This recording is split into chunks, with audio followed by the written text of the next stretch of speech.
Assalamualaikum warahmatullahi wabarakatuh dan salam sejahtera. Selamat berjumpa kembali di Pendakwah Teknologi. Dalam episod kali ini, saya nak bercakap kepada anda tentang komputer kecil ataupun kita panggil mini PC. Semua itulah kan?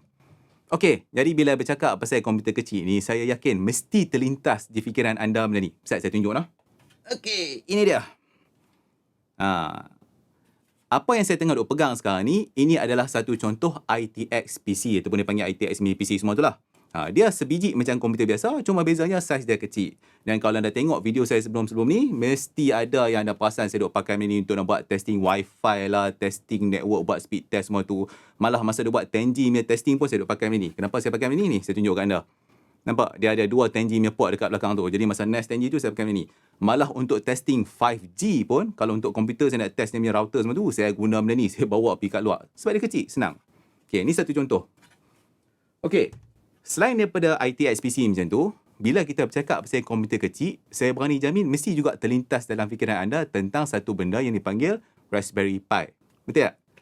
Jadi siapa-siapa yang tahu pasal Raspberry Pi mesti dia tahu. Cakap Raspberry Pi ya, komputer kecil. Okey, kalau anda tak pernah tengok Raspberry Pi tu apa, saya tunjuk lah. Ni, benda ni. Bagi clear sikit. Apa yang saya tengah duk pegang dalam tangan saya ni, ini adalah satu Raspberry Pi version 3. Dia ada banyak version. Dia version 2, version 3, version 4, macam-macam lah kan. Okey, so ini satu contoh. Jadi kalau anda tahu pasal Raspberry Pi, mesti anda tahu dia tak datang dalam kotak macam ni. Dia datang dalam skeping board macam tu, tapi saya letak dalam casing. Ini orang kata macam standard case macam itulah. Tapi dalam keadaan standard case macam ni pun, tebal dia tak tebal mana pun, dalam 1 inci lebih kurang macam tu. Lebar dalam berapa inci. Kecil lah, memang kecil. Cakap pasal Raspberry Pi ni, anda ingat tak masa time hari tu PKP tu kan? Kan masa PKP kan kita duk heboh duk buat PDPR tu. Jadi waktu PDPR tu, heboh lah pasal satu Raspberry Pi ni, yang mana tiba-tiba semua orang nak beli. Kalau anda tak ingat pasal version apa ni, saya tunjuk kat anda. Pasal benda ni. Ini adalah Raspberry Pi version 400. Kenapa dia sempoi sangat? Sebab dia datang dalam casing dan ada keyboard siap-siap macam ni. Jadi pada waktu tu, ramailah orang yang cadangkan kata, untuk pelajar-pelajar yang nak buat PDPR semua ni, kita berilah mereka benda ni untuk nak memudahkan PDPR. Tapi waktu tu saya bagilah input, saya kata kenapa benda ni mungkin tak berapa sesuai untuk PDPR. Tapi tak apalah, itu mungkin kita akan cerita dalam video lain. Okey. Berbalik kepada komputer kecil ni. Kalau anda pernah pakai Raspberry Pi ni, tak kisahlah version yang paling baru sekalipun, saya ambil contohlah Raspberry Pi 4 yang RAM paling banyak semua tu kan. Kalau anda nak gunakan dia untuk nak buat benda-benda macam belajar programming ke, ataupun nak buat benda-benda macam IoT dan sebagainya, smart home semua tu, dia okey, tak ada masalah. Dia memang sempoi.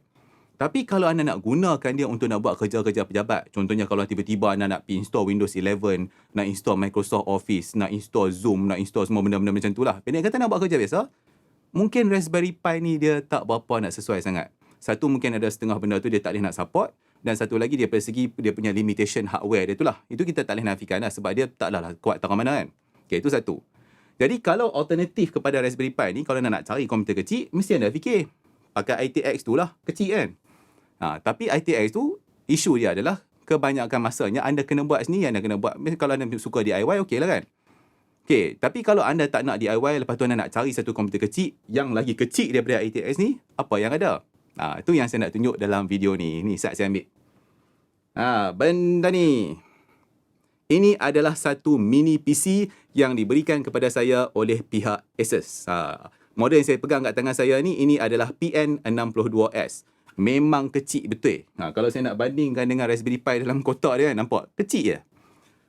Okey, tapi sebelum saya teruskan, saya cerita dulu siap-siap supaya tak payah nak bazirkan masa anda.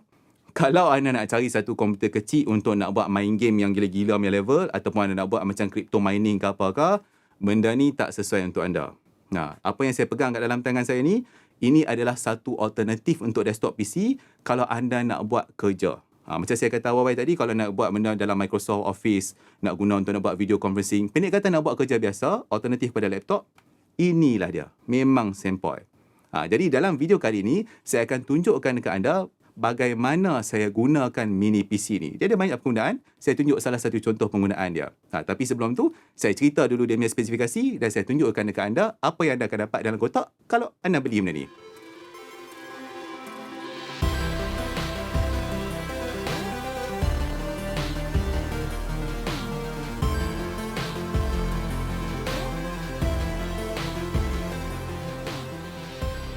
Saya mulakan dulu dengan unboxing mudah dan sambil itu saya ceritalah dekat anda spesifikasi bagi model yang saya dapat ni. Jadi model ni ini adalah versi Intel i5 generasi ke-10. Jadi secara khususnya ini adalah i5 10210U. Lepas tu daripada segi RAM pula dia datang siap-siap dengan 8GB RAM DDR4. Dan untuk disk space yang ni adalah yang 256GB SSD.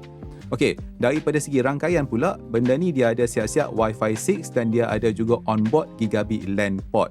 Jadi itu adalah benda-benda umum lah daripada segi spesifikasi dia. Berbalik kepada barang yang anda akan dapat dalam kotak, okey, apa yang saya pegang ni, ini adalah dia punya VESA mounting plate. Jadi anda boleh lekat benda ni dekat belakang monitor kalau anda nak. Lepas tu dia bagilah yang power adapter dia sekali dengan mouse. Ni saya tu pegang lah, ini adalah satu USB mouse. Sebenarnya dia ada satu lagi lapisan dekat bawah di mana dia letak keyboard. Jadi mula-mula masa saya buka kotak tu saya tak perasan tau dia ada keyboard dekat bawah ni. Jadi bila kali kedua saya buka tu baru saya perasan dekat bawah tu ada benda lagi. Okey, jadi kalau tadi dia bagi mouse, yang ni dia bagi sekali lah satu USB keyboard. Jadi ini adalah wired keyboard lah. Jadi anda dapat satu mouse dan keyboard daripada Asus di mana anda boleh pakai sekali dah dengan mini PC ni. Sekarang mari saya cerita sikit tentang mini PC ni. Jadi kalau anda tengok dekat bahagian belakang ni, dia ada dua HDMI port. Jadi anda boleh sambungkan dua LCD monitor dekat situ lah. Setiap satu tu boleh pergi sampai resolution 4K. Lepas tu dia ada juga beberapa lubang ventilation semacam ni. Dan kalau anda tengok kat tepi ni pun dia ada sekali je lah. Tapi saya boleh cerita satu benda, dia punya bunyi tu dia agak bising sikit lah kalau anda buka ni lama-lama sebab dia panas kan. Okey, daripada segi material dia pula, saya boleh kata dia punya build quality tu memang cantik lah. Dia tak rasa macam plastik murah semua. Jadi benda ni memang solid. Jadi kalau anda tengok dekat sini dia ada dua USB-C punya connection, lepas tu dia ada 3 USB 3.2 punya port tu. Bercakap tentang port pula, dia ada satu benda yang menarik tentang mini PC daripada Asus ni. Jadi kalau anda tengok dekat belakang ni, kalau tadi saya cakap anda akan dapat dua HDMI port kan. Sebenarnya HDMI port yang kedua tu anda boleh configure untuk digantikan dengan port lain macam apa yang anda tengah tengok sekarang ni. Jadi anda bolehlah nak tukar kepada RJ45 punya port ke, ataupun DP port ke, serial port ke, USB-C ke, apa saja. Jadi dia ada beberapa option lain untuk ditukar. Tapi bila anda beli benda ni, dia akan datang dengan HDMI secara default. Alright, berbalik semula kepada barang yang anda akan dapat dalam kotak. Jadi ni saya tolong tunjuklah dekat anda wired mouse yang disertakan sekali. Jadi secara umumnya sekiranya anda membeli mini PC PN62S daripada Asus ni, inilah dia barang-barang yang anda akan dapat di dalam kotak dia. Untuk contoh penggunaan yang pertama ni, saya nak tunjukkan dekat anda bagaimana rupanya apabila saya sambungkan mini PC PN62S ni kepada monitor Samsung CRG90 saya ni. Okey, monitor saya ni dia bersaiz 49 inci, manakala dia punya resolution tu pula adalah DQHD. Okey, DQHD itu maksudnya Dual Quad HD. Jadi daripada segi saiz dia, dia adalah 5120 kali dengan 1440. Itu adalah dia punya saiz dia. Jadi dekat sini anda boleh tengok tidak ada sebarang masalah untuk mini PC ni nak mengeluarkan output pada resolution yang tinggi macam ni. Jadi anda sekarang tengah tengok dia punya resolution pada 5120 kali 1440. Macam yang saya beritahu dekat anda tadi, mini PC ni dia datang dengan dua HDMI punya port. Tapi untuk penggunaan yang anda tengah duk tengok sekarang ni, saya hanya gunakan satu port sahaja. Maksudnya saya pakai satu HDMI cable, cocok pergi kat mini PC, lepas tu satu lagi saya pergi cocok dekat monitor tu. Dapatlah apa yang anda nampak sekarang ni. Dan sambil-sambil itu saya tunjuklah dekat anda kegunaan apabila ada satu monitor yang panjang lebar macam ni. Jadi anda boleh letaklah beberapa window macam ni, jadi senang nak tengok semua benda. Alright, daripada segi keupayaan mini PC ni, macam apa yang anda boleh nampak, dia tidak ada sebarang isu untuk nak display benda pada satu monitor yang panjang macam ni. Dan bila kita buka benda-benda banyak-banyak macam ni pun dia tak ada masalah. Daripada segi penggunaan, saya rasa ini adalah penggunaan biasa lah. Sambil itu sebagai bonus, saya tunjukkan dekat anda yang belah kiri dekat tangan saya tu, itu adalah satu butang enter yang besar gedabak. Jadi benda tu sangat berguna bila kita nak buat kerja lah. Kalau sakit hati apa nak tekan enter, hantar benda tu. Sebab kalau hantar keyboard, takut rosak keyboard pula kan. Daripada segi saiz pula, untuk nak tunjukkan dekat anda betapa kecilnya mini PC ni kan, saya sengaja letak dia di antara saya punya keyboard dan saya punya mouse. Okey, jadi kalau anda tengok dia punya kedalaman lah, kita kata kedalaman lah kan, dia tak lebih panjang daripada saya punya keyboard. Lepas tu daripada segi dia punya saiz pula, saya boleh kata saya punya mouse tu adalah lagi besar daripada dia. Jadi ini adalah contoh di mana saya ada satu mouse yang lagi besar daripada komputer. Best tak? Kalau tadi saya tunjukkan dekat anda bagaimana saya sambungkan mini PC itu kepada monitor Samsung saya ni, dan seluruh monitor Samsung ni digunakan untuk nak display Windows 11. Jadi untuk contoh penggunaan seterusnya ni, saya tunjukkan dekat anda bagaimana saya sambungkan dua komputer yang berlainan pada satu monitor yang sama. Jadi apa yang anda tengah duk tengok sekarang ni adalah untuk display yang bahagian belah kiri itu adalah daripada saya punya Hackintosh. Jadi dengan bahasa mudahnya itu adalah macOS. Manakala yang display belah kanan tu pula, itu adalah yang bersambung kepada yang mini PC itu. Jadi itu adalah Windows 11. Jadi dengan menggunakan setup macam ni, saya boleh menggunakan dua OS yang berbeza secara serentak pada masa yang sama.